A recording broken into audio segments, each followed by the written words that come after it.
Are you feeling more fulfilled now that you're back to work? This Friday, No.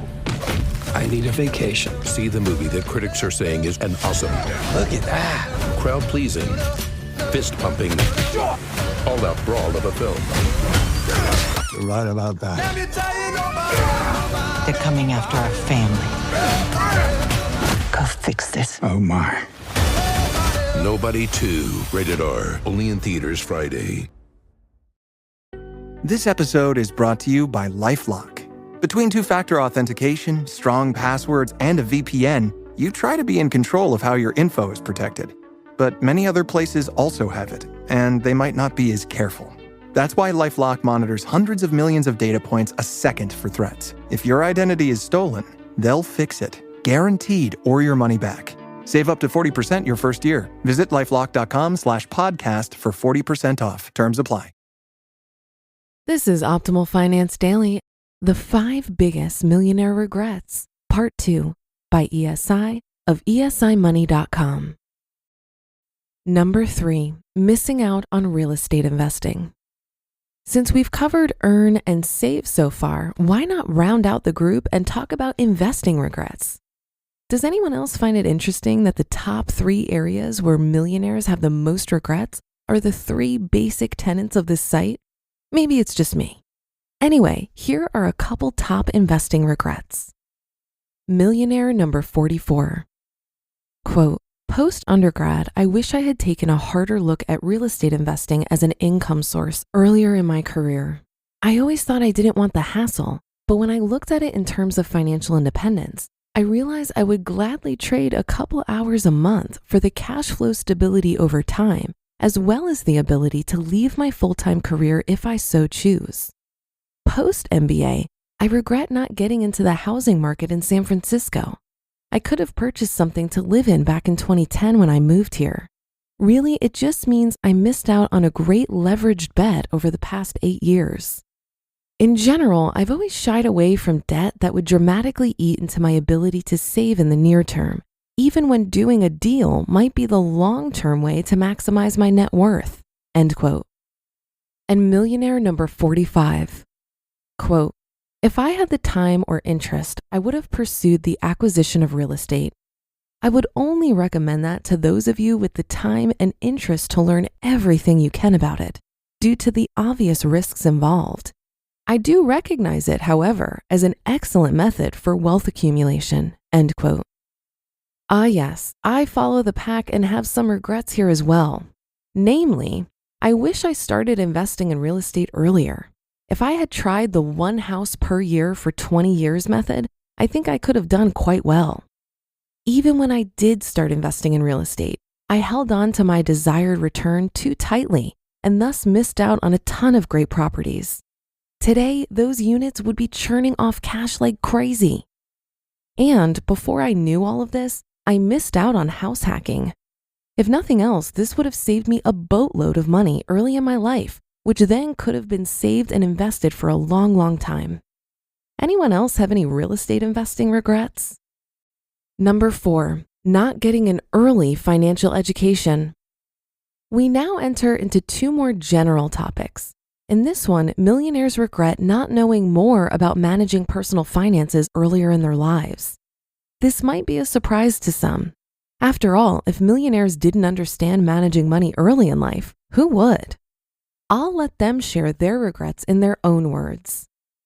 Millionaire number 47, quote, I would have studied personal finance more and not hired a financial advisor, end quote. Millionaire number 48, quote, I also wish I would have read The Millionaire Next Door earlier and John Bogle's writings. I think I could have skipped a lot of fruitless study of market timing and stock trading that never panned out anyway, end quote. And millionaire number 42, quote, ask more questions. Skip the snooty wealth management people and go with low-key people you can trust who want to explain things, are a fiduciary, and charge a flat fee, not a percentage of assets, end quote. I was lucky in this area. I started coaching people on finances at my church soon after we were married. I read The Millionaire Next Door soon after that. The combination of these two got me started on the right path, though it took years to get all my kinks worked out. Anyone else wish they knew more sooner? And number 5, various personal regrets. Finally, we come to more of a catch-all category, most of which only have a slight relationship with money. Millionaire number 39. Quote, "This is a difficult one, but my work-life balance in my 30s is one of the reasons my first marriage didn't work out. I can't turn back the clock to see if I wouldn't have put work first, what difference it would have made on my personal life or net worth. But if I could change anything, it would be to enjoy life more then. I'm making up for it now, though." End quote. Millionaire number 60. Quote, "I would definitely have tried out for the track team in high school. After that, I'm happy with all my career and personal life decisions. I see failure as an opportunity to learn so that next time maybe I can succeed. So I would keep all the failures." End quote. And millionaire number 43. Quote, "My wife and I often have said that one do-over would be that we would have had one more child. That obviously has nothing to do with money, but that is one thing we've said to each other." End quote. I have several thoughts here. I had a long stretch where my work-life balance was not in balance. I had too many hours at work and it was tough on me and my wife. Thankfully, I eventually got a job that paid me well and only required a 9-to-5 commitment. I was blessed to find it. I agree that failure is a chance to learn. Unfortunately, I repeated some mistakes more than once, so I wasn't always the fastest learner in the pack. And I too would have liked to have had more kids, one at least, but maybe 2. Our 2 kids are great, and I simply wish I had more like them.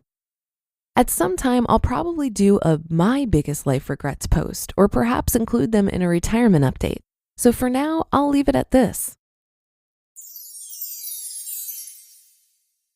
You just listened to part 2 of the post titled The 5 Biggest Millionaire Regrets by ESI of esimoney.com. This message is brought to you by Apple Card. Does this sound familiar? You're in line at checkout, cart full of items, your toddler is screaming for a treat, and you left your wallet in the car. Or was it at home? No need to panic. With your iPhone in hand, you can tap to pay using Apple Card with Apple Pay. And you'll earn 2% daily cash back when you do. So if your credit card isn't Apple Card, maybe it should be. Subject to credit approval. Apple Card issued by Goldman Sachs Bank USA, Salt Lake City branch. Terms and more at applecard.com. Hey guys, have you heard of Goldbelly? It's this amazing site where they ship the most iconic, famous foods from restaurants across the country, anywhere nationwide. I've never found a more perfect gift than food. Goldbelly ships Chicago deep dish pizza, New York bagels, Maine lobster rolls, and even Ina Garden's famous cakes. So, if you're looking for a gift for the food lover in your life, head to goldbelly.com and get 20% off your first order with promo code GIFT. That's goldbelly.com, promo code GIFT. I'd love to comment on the first set of regrets in this post. Investing in real estate tends to be a fast track to financial independence, but it does come with more work and risks than passively investing in low-fee total market index funds. Investing in the stock market has a much lower barrier to entry, and so if you're just getting started with investing, I would encourage you to start here.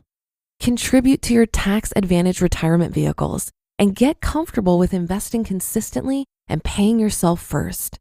Build up your cash position and make a dent in your retirement savings, and then look to more advanced forms of investing.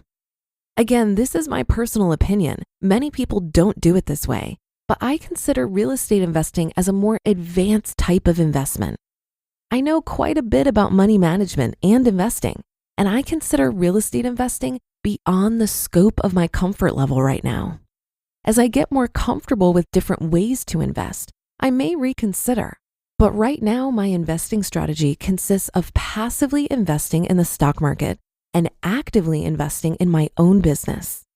If you're going to start investing in real estate, I think it helps to have a really strong cash position, as you're bound to make some incorrect assumptions when you're evaluating an investment property. If you play the numbers too close, when the unexpected inevitably occurs, you may not have the funds to navigate it well. Most people investing in real estate do it on leverage, or in other words, they're taking on debt or mortgages to buy investment properties. This adds a level of complexity because you need to ensure that your rental income covers the cost of the mortgage, property taxes, and insurance, plus maintenance and vacancies. If you're a new, inexperienced real estate investor, there's a strong likelihood that these costs could be higher than your estimates. So a strong cash position can certainly help in this situation. Then your incorrect assumptions become a learning experience rather than a disaster. And that's another episode of Optimal Finance Daily in the books. Thank you for your support and for listening every day. Have a great rest of your day, and I'll catch you tomorrow where your optimal life awaits.